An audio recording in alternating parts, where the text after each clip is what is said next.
शिवोऽहं शिवोऽहं मनोबुद्ध्यहङ्कारचित्तानि नाहं न च श्रोत्रजिह्वे न च घ्राणनेत्रे न च व्योमभूमिर्न तेजो न वायुः चिदानन्दरूप शिवोऽहं शिवोऽहं चिदानन्दरूप शिवोऽहं शिवोऽहं शिवोऽहं शिवोऽहं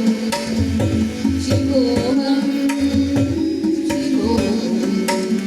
न च प्राणसंज्ञं न वै पञ्चवायु न वा सप्तधातुर्न वा पञ्चकोशं न वा पाणिपादं न चोपस्थपायु चिदानन्दरूप शिवोऽहं शिवोऽहं चिदानन्दरूप शिवोऽहं शिवोऽहं शिवोऽहं शिवोऽहं शिवोऽहं शिवोऽहं न मे द्वेषरागो न मे लोभमोहो न मे वैमदो नैव मात्सर्यभावो न धर्मो न जातो न कामो न मोक्षः चिदानन्दरूप शिवोऽहं शिवोऽहं चिदानन्दरूप शिवोऽहं शिवोऽहं शिवोऽहं शिवोऽहं शिवोऽहं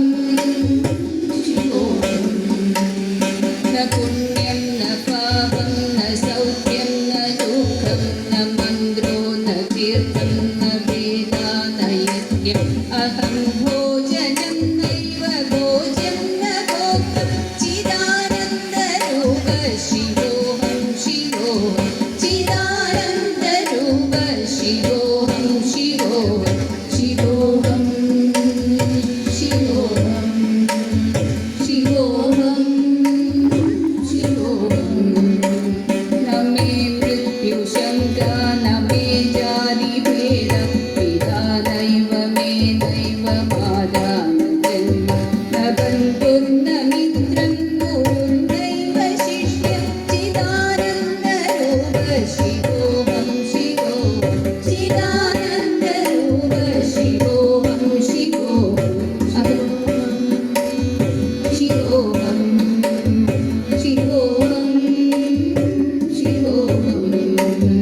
अहं निर्विकल्पो निराधाररूपो विबुद्ध्वा च सर्वत्र सर्वेन्द्रियाणां न च